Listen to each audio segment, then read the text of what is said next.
Hey guys, Mr. Braun here, lesson 2-3. In this video, we're going to talk about exterior angles and the exterior angle rules and some problems are associated with those. So our triangle exterior sum rule says that the measure of an exterior angle is equal to the sum of its two remote interior angles. Here is what this means. When we're talking about exterior angles, we've got a diagram like this, where we've got a triangle and one of the sides is like a little extra long, and so it creates this extra angle on the outside. This is called our exterior angle. So if we call that x, let's say, that is our exterior angle. And then let's say that this is y and z. These are our remote interior angles.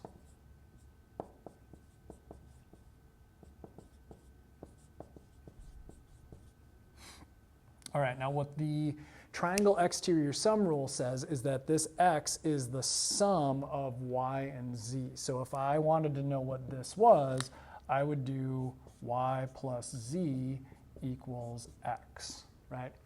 Now you might be wondering like why that is. So let's put another thing in here. Let's relate this to this missing angle. There are two ways that I could figure out what that missing angle is, right? I know that the interior angles all add up to 180. So I could say that that question mark is equal to 180 minus y plus z, right? I could add those together, subtract it from 180, and I would get that missing angle. I also know that this is a linear pair with x. So that missing angle is also equal to 180 minus x. Well, if these things, it's the same angle, right? So that means that this has to equal this. So these two angles, add them together, that has to equal the same as angle x, the exterior angle. All right, so some problems using that. This is a real basic one where we've got a diagram, right? We have our remote interior angles. We want to figure out our exterior angle.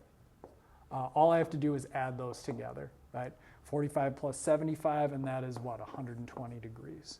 And we can check our work with this. If this is 120 degrees, right, well then this should be 60 degrees, so that these two add up to 180, the linear pair. Well then if I check and I add these three together, it also adds up to 180. All right, our next one, still kind of a basic one, but the information's a little different. Now I have the exterior angle and the remote interior angles. Well, I know that 51 plus angle 2 equals 109. So to figure out what angle 2 is, I just have to subtract 51. So angle 2 is 109 minus 51, and that is 58 degrees.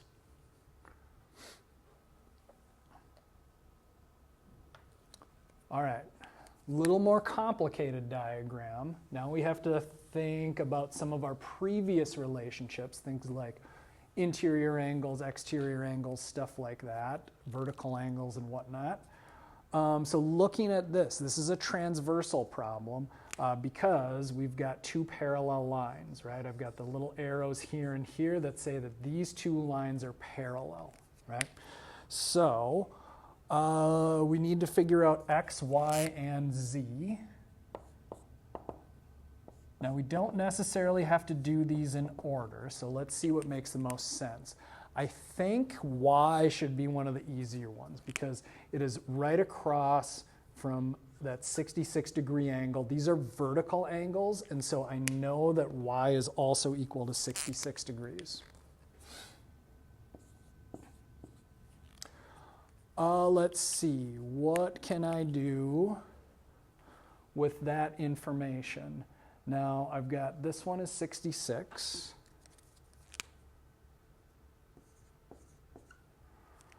All right, does that help us at all? Well, I could figure out what this is.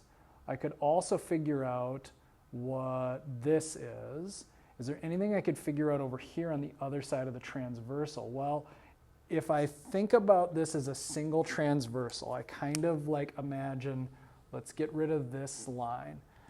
Now I've got a corresponding angle.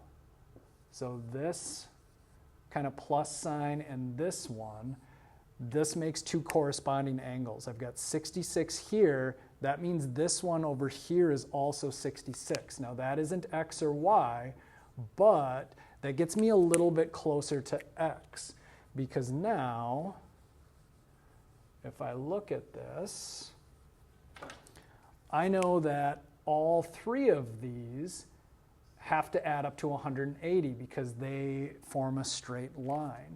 So I could do, for angle x, I could do 180 minus 74 minus 66. Let's see, that makes 106 degrees. Minus 66 would equal 40 degrees. Let me just double check real quick. 106, and then plus 74 is 180. So the x is equal to 40 degrees. Well, now I've got the two remote interior angles of the triangle, and z is my exterior angle. So I know that this z is going to equal 66 plus 40.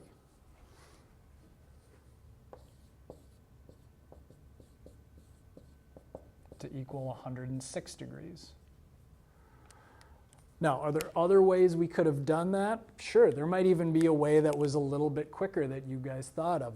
Important thing, though, is that we're using some of those properties and we're kind of logically moving through this diagram and filling in information that we know until we get to the information that we need to figure out, in this case, x, y, and z. All right, last one. So write and solve an equation for x based off of this diagram. So now we just got a basic triangle, but it's got a little bit of algebra in it. What do we know about the sum of the interior angles? They have to equal 180 degrees. So 180 equals 96 plus 2x plus x plus 12, right? Our three angle measurements, 96, 2x, and then x plus 12 is the little one on the bottom. All right, so now we've just got some algebra. Let's group our like terms together.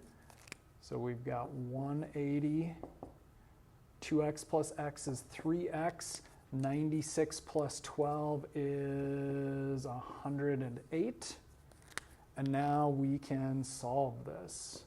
We'll subtract 108 from both sides. That is going to give us 72. And then divide both sides by 3. And 72 divided by 3 is equal to 24. If I wanted to, I could check my work by plugging in 24 for x here, and then adding them all up and seeing if it equals 180 degrees.